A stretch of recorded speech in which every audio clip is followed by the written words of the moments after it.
即係用太陽能咧就點都貴啲嘅，效益係低啲嘅啊。咁你可能某程度上免翻稅，但係如果你對於用量要大嘅、要穩定嘅嚟講，就未必會想要呢樣嘢。咁啊有啲行業要穩定嘅電力嘅，譬如係金融啊、科技啊嗰啲咁樣啊，即係如果你其他嘢都係停下電冇所謂，咁但係嗰啲唔得噶嘛。嗯啊，咁你所以如果大用量嗰啲咧就未必會揾佢，咁啊通常係小用量相對細嗰啲就會揾佢。如果你好多時板咧就係、當嗰、個即係太陽能嘅生產 capacity 唔夠嘅時候先買，咁所以咧你見到佢咧嗰個股價上升有時都係比較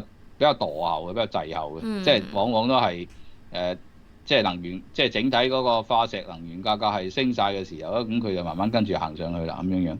如果冇呢咁嘅現象嘅時候咧，佢就大致上大部分時間都係平嘅低迷咁樣樣啊。呢個業務冇乜問題嘅，長遠嚟講，我認為。